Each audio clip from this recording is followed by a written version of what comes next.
பாஜகவில் 2.5 ஆண்டு காலம் எந்த பணியும் இல்லாமல் பயணித்திருக்கிறேன். அரசியலில் பணி என்பது அவசியம்.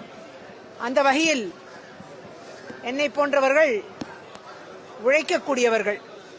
அந்த இடத்தில் நம்முடைய உழைப்பை முழுமையாக பயன்படுத்தி மக்கள் பணியாற்றுவதற்கு வாய்ப்பை நல்கக்கூடிய இடத்தில் இன்றைக்கு தமிழக வெற்றிக் கழகம் உருவாகி இருக்கிறது.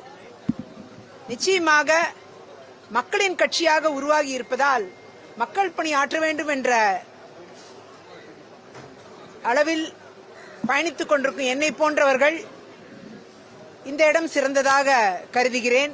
அந்த விதத்தில் நிச்சயமாக எங்கள் உழைப்பு மக்களுக்கு தேவை என்பதை அறிந்து அவர்கள் இன்றைக்கு அழைத்து இணைத்திருக்கிறார்கள். என் நன்றியை பாராட்டுகிறேன்.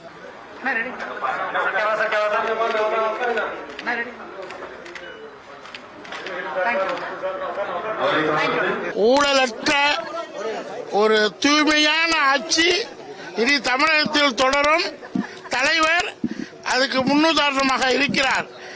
உச்ச வருமானத்தை விட்டுட்டு சேவை செய்கிற மனப்பான்மை இனி தலைவர் வழியில் ஒவ்வொருத்தரும் பின்பற்ற வேண்டும். தமிழ்நாடு சிங்கப்பூர் ஆகும் கூடிய விரைவில். ஒரு தூய்மையான அரசுல என்னுடைய அரசியல் பயணத்தை நான் தொடங்கணும்னு ஆசைப்பட்டேன். அதனால தான் இன்னைக்கு அண்ணன் புஷி ஆனந்த் அவர் தலைமையில இன்னைக்கு சேர்ந்திருக்கேன். ரொம்ப நன்றி. All India synod of Pentecostal churches பிரசிடென்டாக பணியாற்றி வருகிறேன்.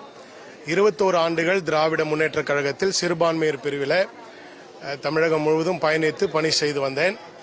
இப்பொழுது மக்களின் திருச்சபைகளின் நலனுக்காகவும் திருச்சபையின் பாதுகாப்புக்காகவும் தொடர்ந்து தமிழ்நாட்டை கடவுள் ஆசீர்வதிக்கும்படிக்கு கடவுள் எழுப்பி தந்திருக்கிற தாவேக்காவுக்காக நம்முடைய தலைவர் விஜய் அவர்களோடு கூட இணைந்து கட்சியோடு இணைந்து தொடர்ந்து மக்கள் பணி செய்வதற்காக தாவேக்காவில் இணைந்துள்ளோம்.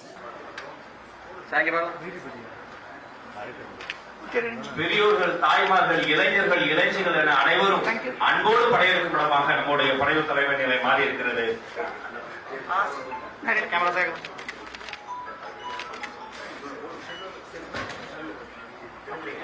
வாழ்த்துக்கள். அவரை தொடர்ந்து கள்ளக்குறிச்சி முன்னாள் தலைவர் சந்திரலேகா செந்தவிவேல் அவர்களை என்போடு அழைக்கிறோம். அவரை தொடர்ந்து கமுதி முன்னாள் தலைவர் டாக்டர் பி எஸ்